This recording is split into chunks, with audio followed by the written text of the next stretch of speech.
저는 전능하신 하나님께서 영어를 사용하는 사람들에게 자신의 완전하고 절대무어하고 불변하고 절대적인 말씀을 그들의 언어로 주시기 위해 킹 제임스 성경의 역자들을 지도하셨다고 확신합니다.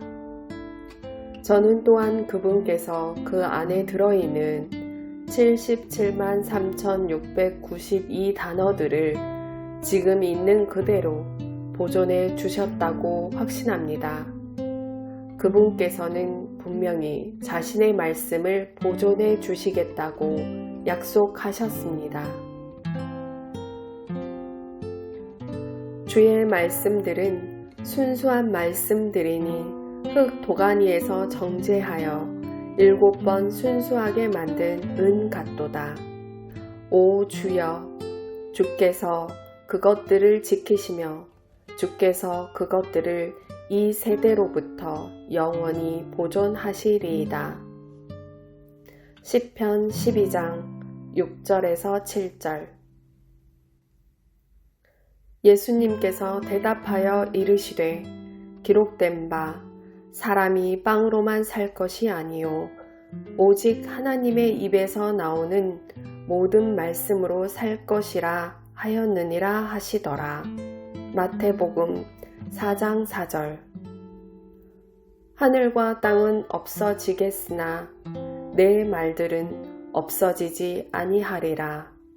마태복음 24장 35절. 자, 이제 다시 제가 말씀드리던 것을 다시 살펴보십시다. 하나님께서는 자신의 말씀들이 자신의 성경책에 자신이 원하는 대로 배치되기를 바라셨으며, 그래서 킹 제임스 성경의 역자들이 힐라스테리온을 로마서 3장 25절에서는 화해의 헌물로, 히브리서 9장 5절에서는 긍휼의 자리로 번역하도록 하셨습니다. 한편 요한일서 2장 2절과 4장 10절은 예수님이 우리의 화해 헌물이라고 말합니다. 그런데 거기에서 성령님은 다른 단어를 택하셨습니다. 이 단어는 힐라스테리온과 같은 어원에서 나온 힐라스모입니다. 힐라스모의 뜻은 화해를 이루는 것입니다. 힐라스테리온은 앞에서 살펴보았듯이 화해를 이루는 장소입니다. 그러므로 요한일서 2장 2절과 4장 10절에서 예수님은 화해를 이루는 화해 헌물이십니다. 로마서 3장 25절에서 예수님은 화해를 이루는 장소입니다. 그런데 한 가지 확실한 것은 우리가 그분의 피를 믿지 않는 한 그분이 우리의 화해를 위한 장소가 아니라는 점입니다. 히브리서 9장 5절에서 힐라스테리온을 긍휼의 자리로 번역하게 하심으로써 하나님은 우리에게 놀라운 능력의 메시지를 주고 있습니다. 그분은 한마디로 이렇게 말씀하고 있습니다. 너희는 절대로 너희의 화해 헌물인 내 아들과 그가 갈보리에서 흘리고 하늘의 긍휼의 자리에 뿌린 그의 피를 분리시키지 말라. 내 아들의 피를 믿을 때에만 비로소 그가 너희의 화해 헌물이 될 수 있다. 이제 다시 한번 로마서 말씀을 보도록 하겠습니다. 그리스도 예수님 안에 있는 구속을 통해 하나님의 은혜로 값없이 의롭게 되었느니라. 그분을 하나님께서 그분의 피를 믿는 믿음을 통한 화해의 헌물로 제시하셨으니 이것은 하나님께서 참으심을 통해 과거의 죄들을 사면하심으로써 자신의 의의를 밝히 드러내려 하심이요. 로마서 3장 24절에서 25절. 이제 저는 이것이 단지 신약 성경만의 교리가 아님을 보여드리고자 합니다. 이런 믿음은 심지어 아담과 이브 때까지 거슬러 올라갑니다. 어떻게 아벨은 하나님께 양을 가져다가 희생을 드려야 함을 알았을까요? 그의 부모가 그것을 말해주었습니다. 아담과 이브는 하나님께서 가죽옷을 만들어 주려고 어린 양을 잡는 것을 보았을 때 이 사실을 알았습니다. 아벨은 이 사실을 믿었습니다. 다시 말해 그는 피를 믿었습니다. 그러나 가인은 그것을 믿지 않았습니다. 그는 야채를 믿었고 또 동시에 자기가 야채를 키우기 위해 노력한 수고를 믿었습니다. 그런데 지금 아벨은 천국에 있고 히브리서 11장 4절, 가인은 지옥에 있습니다. 유다서 1장 11절. 하나님은 아벨의 제물을 기뻐하셨습니다. 왜냐하면 그것이 피의 희생물이었기 때문입니다. 구약의 의식 율법을 준수한 것은 사람들이 모세 세대, 율법 시대에 피로 구원받았음을 보여줍니다. 그 당시 사람들은 자신의 피를 흘리려고 오실 하나님의 어린 양을 믿었습니다. 그들은 피의 희생물을 바침으로써 그것을 보여주었습니다. 구약시대의 상징적 희생물들은 사실 주 예수 그리스도께서 이루신 단 하나의 희생물로 대치되었습니다. 그러나 구원은 항상 그분의 피로 이루어졌습니다. 예수님의 피가 십자가 이전과 이후의 맨 끝 부분까지 도달할 수 있었던 이유는 예수님께서 세상이 창건된 때부터 죽임을 당하신 하나님의 어린 양이기 때문입니다. 요한계시록 13장 8절. 어떤 사람들은 구약시대의 사람들이 믿음 더하기 행위로 구원받았다고 가르칩니다. 그들은 또한 교회 시대의 마지막에 있을 7년 환난기에 사람들이 순교함으로써 구원받게 될 것이고, 그리스도의 천년왕국 시대의 사람들은 구약시대 사람들처럼 믿음 더하기 행위로 구원받게 될 것이라고 가르칩니다. 결코 아닙니다. 요한계시록 5장 9절을 다시 보기 바랍니다. 먼저 8절은 노래를 부르고 있는 사람들이 성도들임을 보여줍니다. 구약과 신약시대에 구원받은 사람들은 다 성도들이라 불립니다. 주의 성도들의 죽음은 그분의 눈앞에서 귀중하도다. 시편 116장 15절. 하나님의 뜻으로 말미암아 예수 그리스도의 사도가 된 바울은 에베소에 있는 성도들과 그리스도 예수님 안에 있는 신실한 자들에게 편지하노니, 에베소서 1장 1절. 자, 이제 구약과 신약의 성도들이 천국에서 무엇을 노래하는지 알아봅시다. 그들이 새 노래를 불러 이르되 주께서 그 책을 취하시고 그 책의 봉인들을 열기에 합당하시나이다. 주께서 죽임을 당하시고 주의 피로 모든 족속과 언어와 백성과 민족 가운데서 우리를 구속하사 하나님께 드리셨으며, 요한계시록 5장 9절. 믿음 더하기 행위가 조금이라도 나타나 있습니까? 성경은 어느 누구도 믿음과 행위를 결합시킬 수 없음을 매우 분명하게 선포합니다. 성경이 믿음으로 구원받는다고 할 때 그것이 곧 자동적으로 은혜로 구원받는다를 의미함을 이해해야 합니다.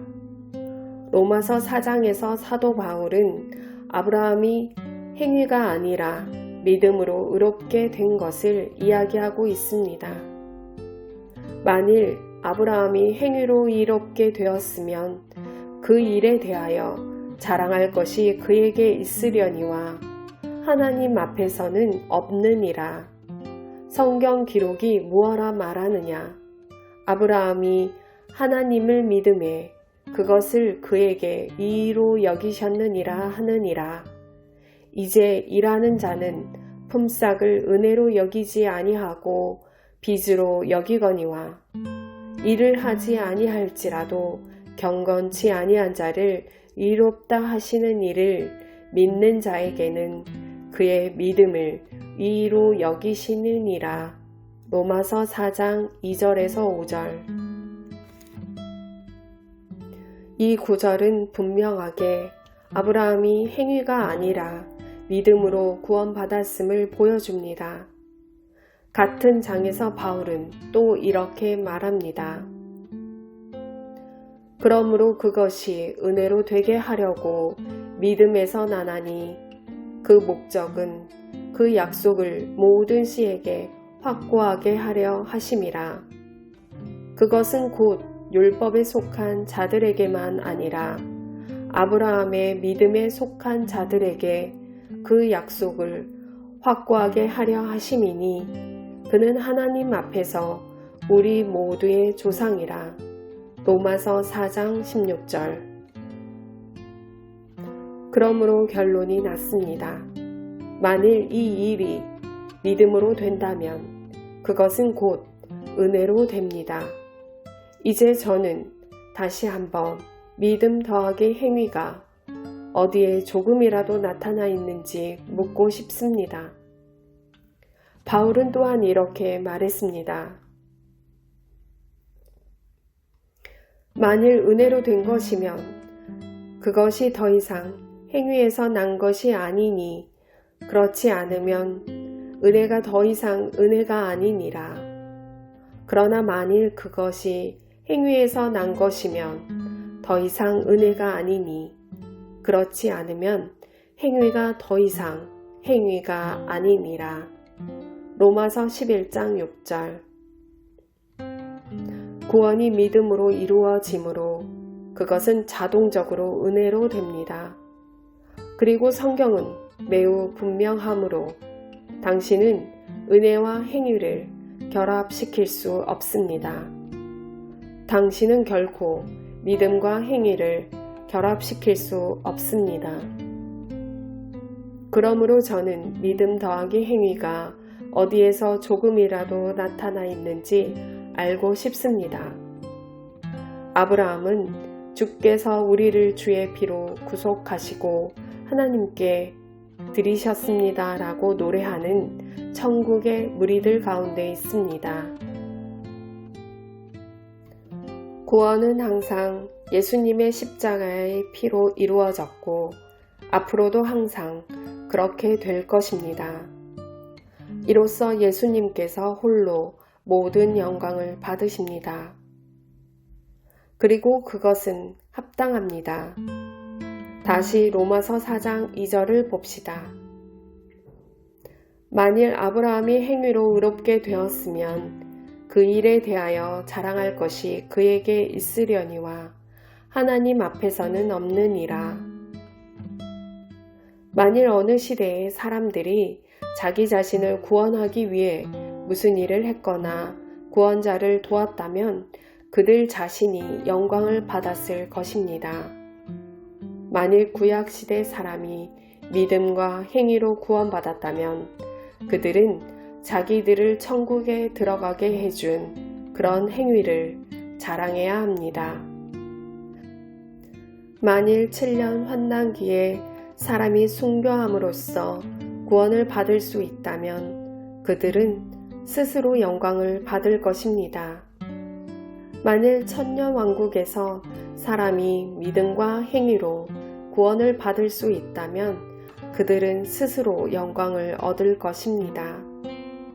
다시 말해 그들은 자신들의 위대한 업적으로 인해 영광을 받으며 천국 주의를 활보할 수 있을 것입니다. 만일 사람이 자기의 구원과 관련해서 어떠한 역할을 했다면 그들은 그것으로 인해 영광을 받아야 합니다. 그들은 자기 자신을 자랑할 수 있으나 바울은 하나님 앞에서는 그럴 수 없다고 말했습니다.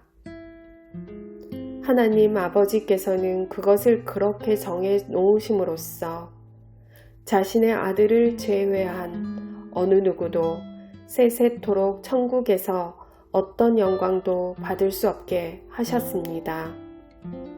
그 이유는 구원 사역이 오직 하나님의 어린 양께서 세상의 죄인들을 위해 십자가에서 자신의 보배로운 피를 흘리고 죽으심으로 이루어졌기 때문입니다.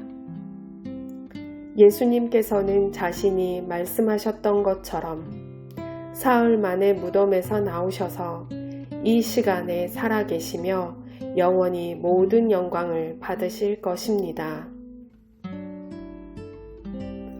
사도 바울은 이렇게 기록하고 있습니다. 십자가를 선포함이 멸망하는 자들에게는 어리석은 것이로되 구원받은 우리에게는 하나님의 권능이니라. 고린도전서 1장 18절. 왜 십자가를 선포하는 것이 하나님의 권능일까요? 그것은 십자가 위에 뿌려진 피 때문입니다. 그래서 바울은 참되고 진실한 하나님의 사역자들에 대해 말하면서 우리는 십자가에 못 박히신 그리스도를 선포한다. 고린도전서 1장 23절 라고 했습니다.